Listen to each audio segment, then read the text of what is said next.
This is a product tutorial for Sense, a whole of government business intelligence tool that allows government officers to query their databases in natural language. Okay, so today's tutorial is going to be a very different one from our previous tutorials. Our previous tutorials were all scripted and they were all, I guess, rehearsed, and it seemed really perfect.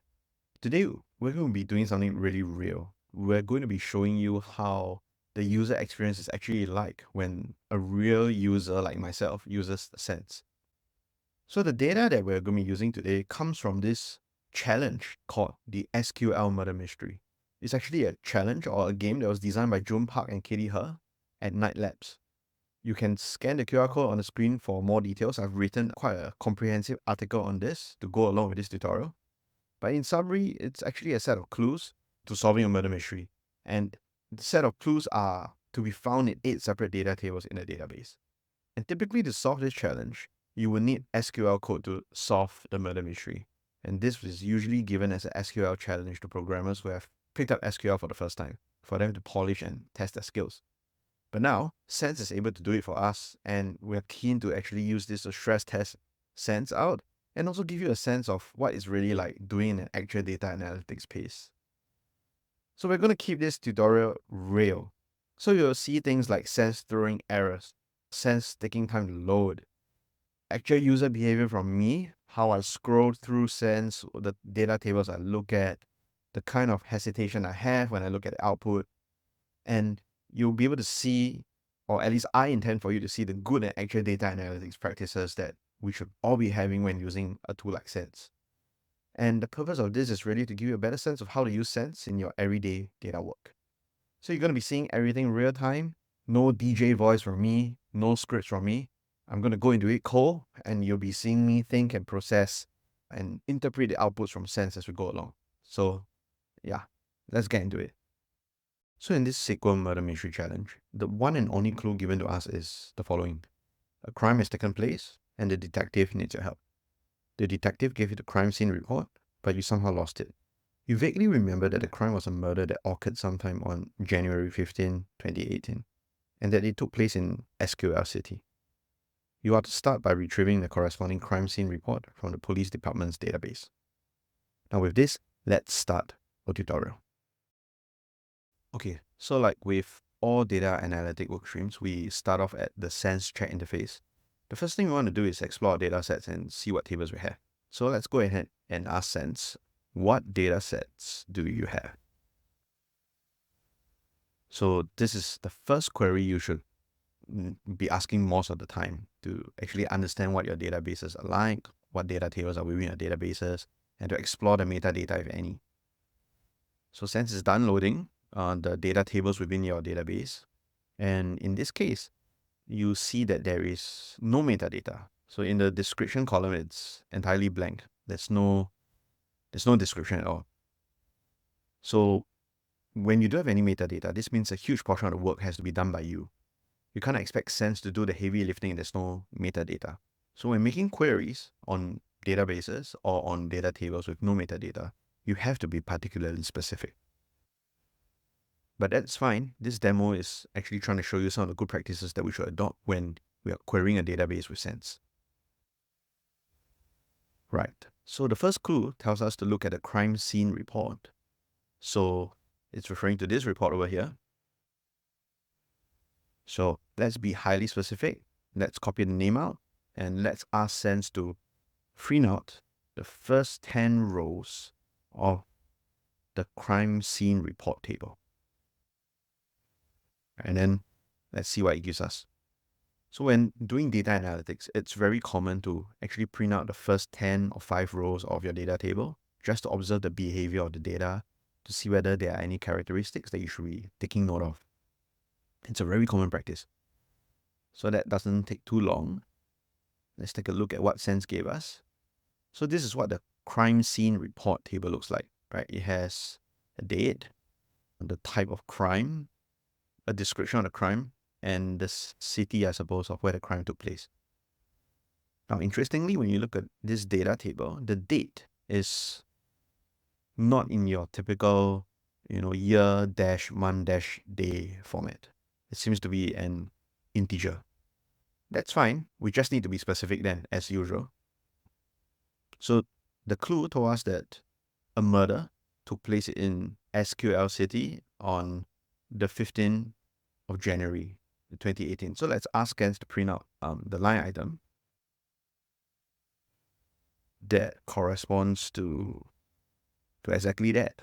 So that corresponds to date. Now we want to be very specific. We want to use the same exact format. So 15 Jan 2018 will look like that. We want type equals to murder because it was a murder case, and city equals SQL city. All right, let's ask Sense to take note that the date is in an integer format.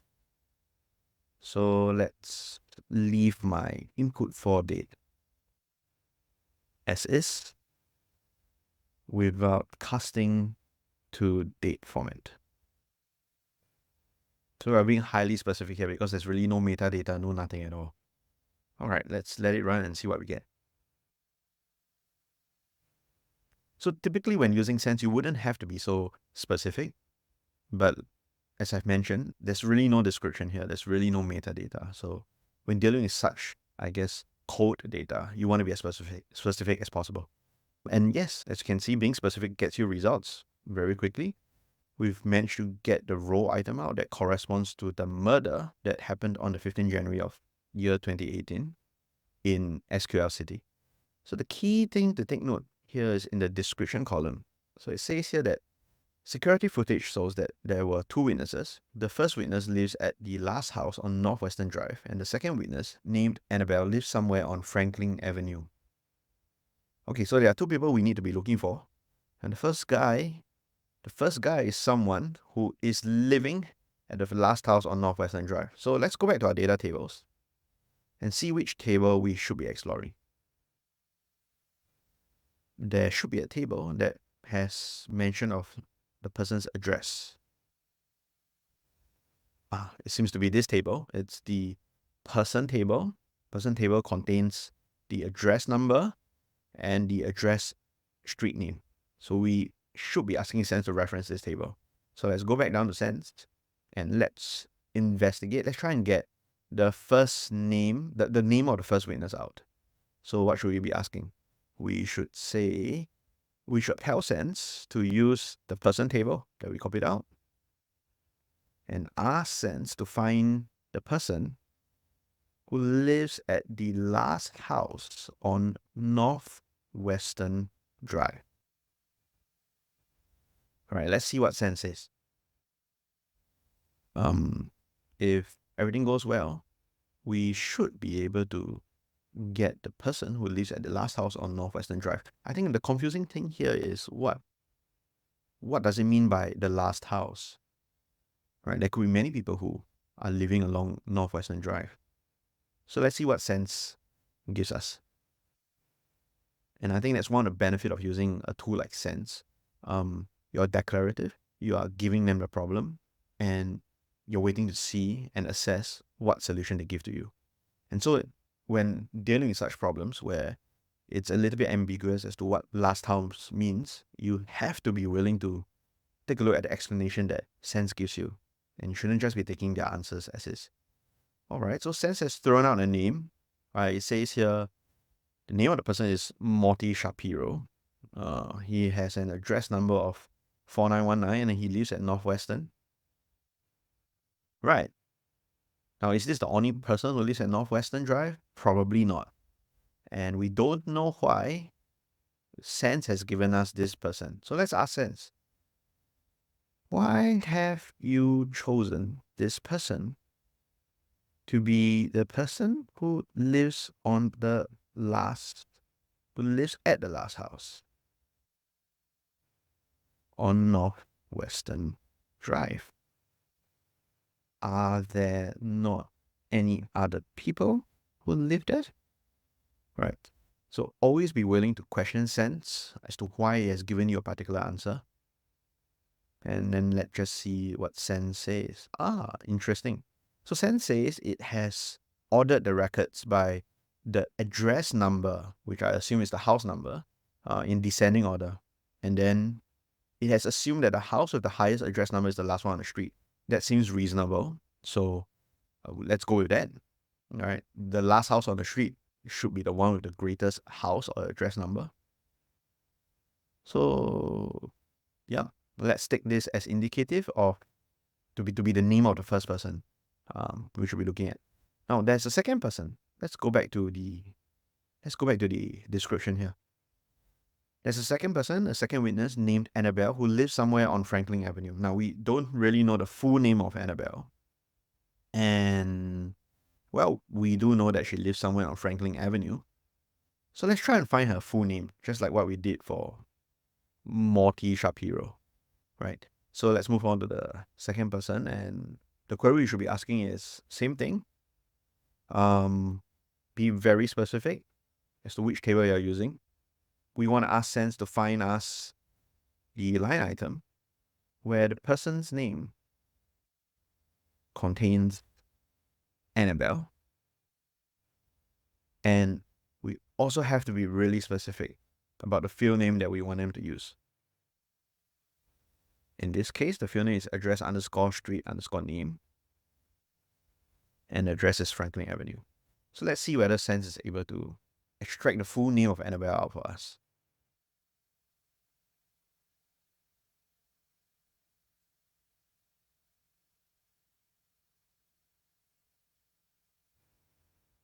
So Sense fails. The query has written no rows at all. Now that's fine. The purpose of this tutorial is really to show you what kind of things could go wrong in an actual data analysis workstream.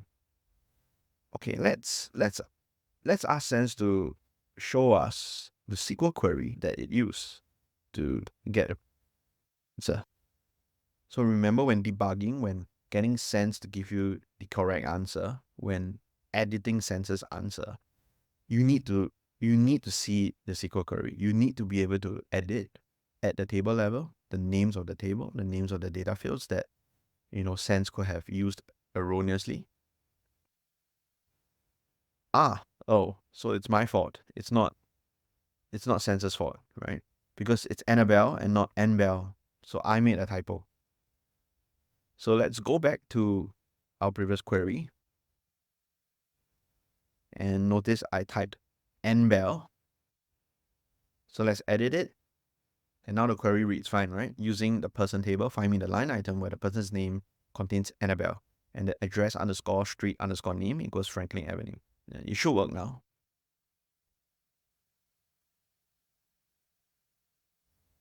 Okay, let's see what Sense gives us this time.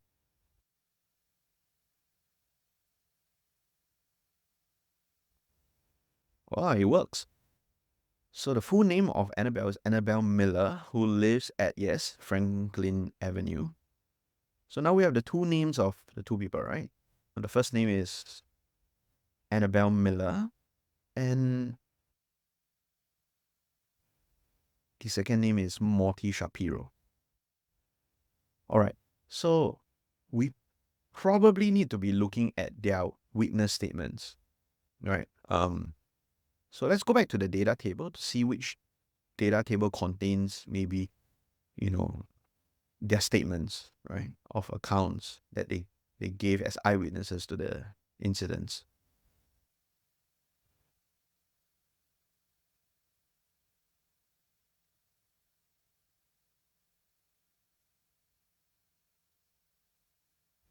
I'm probably missing something here.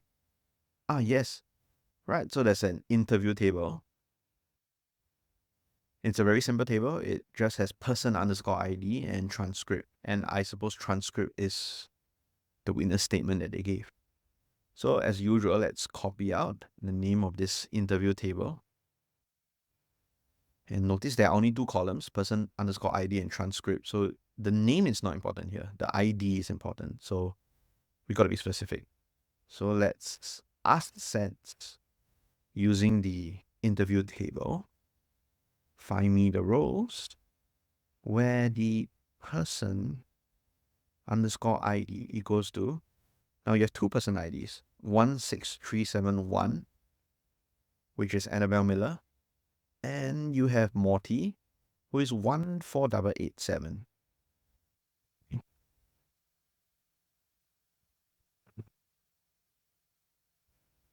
Right.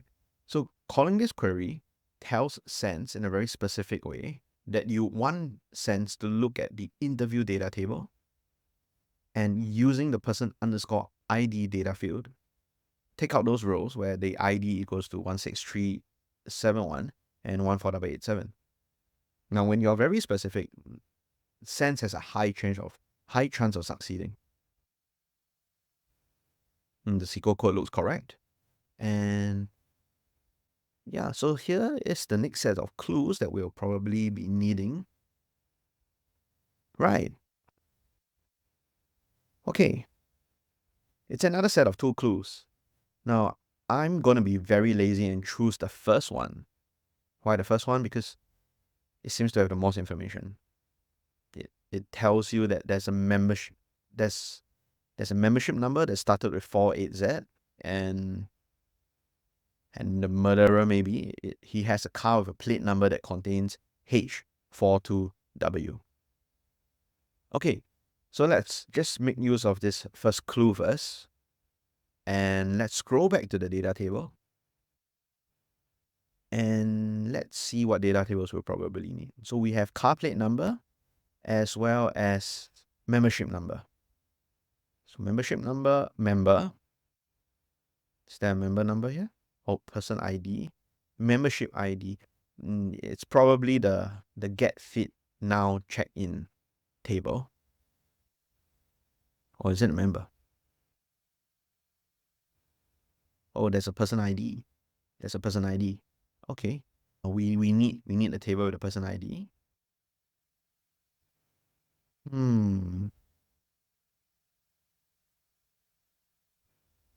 But we probably also need someone with a membership ID. All right, so we probably need this table, right? We need this table. And we probably need this table.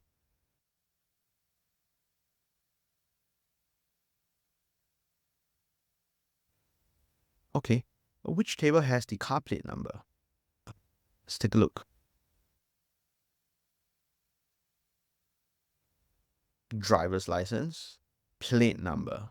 Right, so we need a few tables, right? The first table we need is the driver's license table.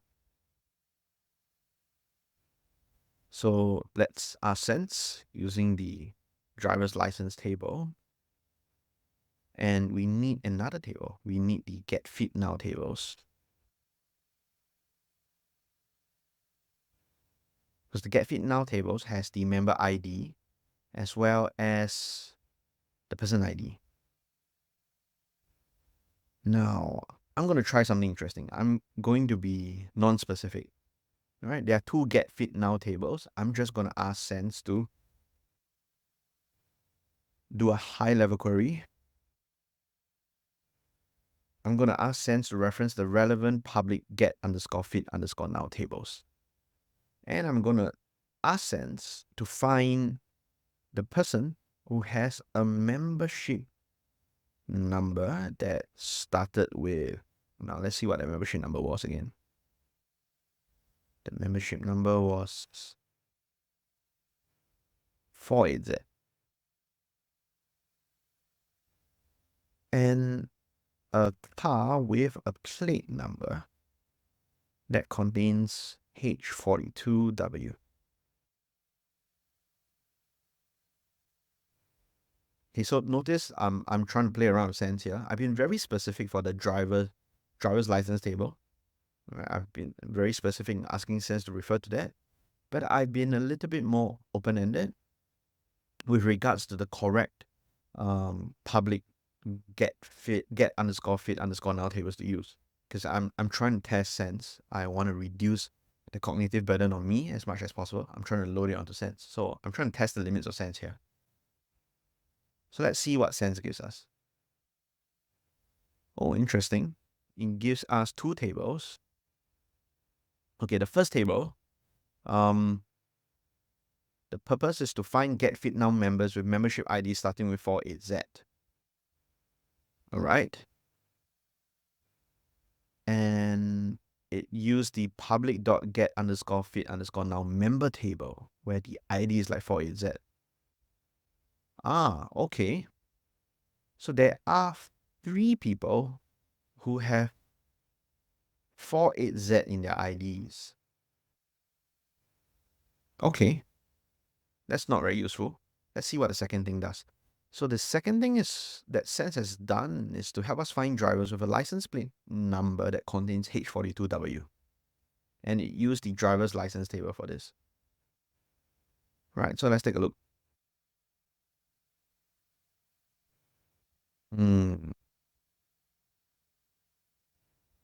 Okay, we don't have much more information to work with.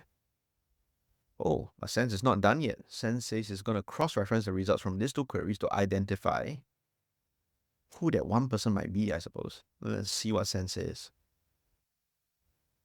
So I think the good thing about the Sense not being entirely instantaneous is that it gives you time to think about what it is trying to do under the hood.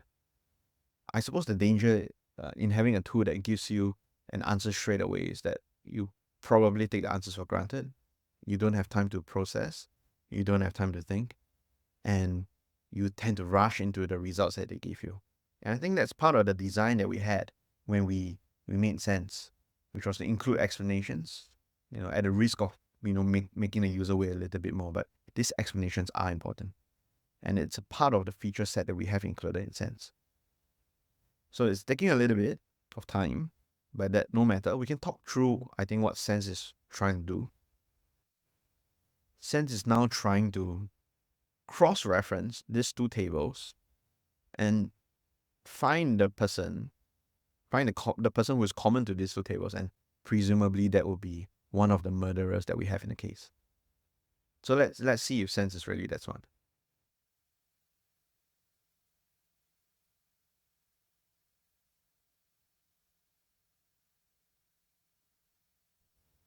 It's taking a while, but that's fine. The purpose of recording this in real time is to really, I guess, measure the performance speed of Sense to see how long it takes, and to also give you guys a real sense of what it's really like using Sense when, doing an actual piece of data analytics work.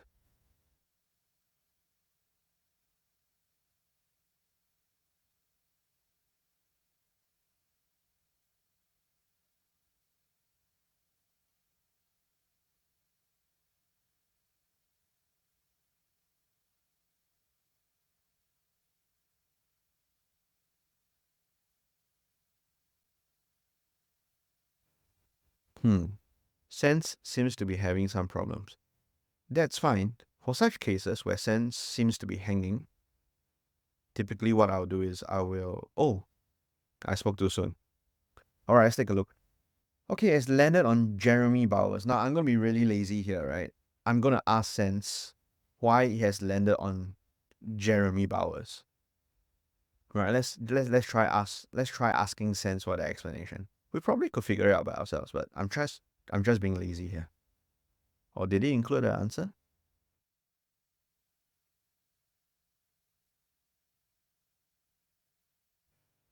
Oh, I see. So Sense simply is just trying to find a person who matches both conditions.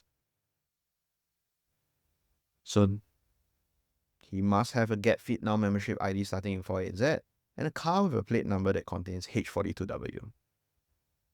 Ah, okay, that makes sense.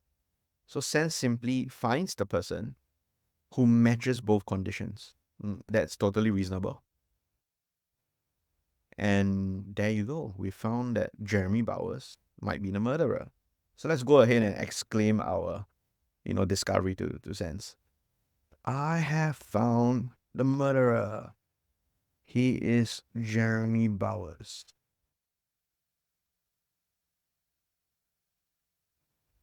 And then let's see what Sense is.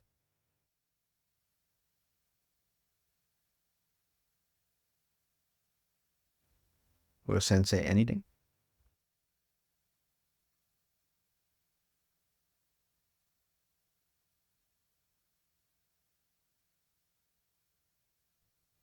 All right. It's going to take some time, so I think we'll end the video here.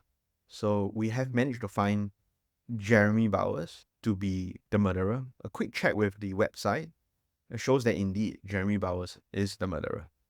So we're going to end the video here, and we're going to measure the time taken with all our explanations and the time taken for, Sense to give us a response. And we'll be able to, I guess, do a comparison of timings between our work here on Sense and the time it would have taken someone else to do this problem from scratch using SQL. Thanks for joining us today. All right, it's time to wrap up. So in summary, here's what we learned from today's tutorial. Number 1, you should always know your data. Ask Sense to play back the datasets you have and always know the peculiarities. For example, in today's tutorial, we learned that the date data field wasn't in usual date format. Number 2, be specific whenever you can. Always seek to reference the data tables and data fields that you require. Number 3, question back. When in doubt, feel free to clarify with Sense on its approach. And finally, number 4, always examine the SQL. If the SQL code is not produced, always ask Sense to generate the SQL and double check its methodology.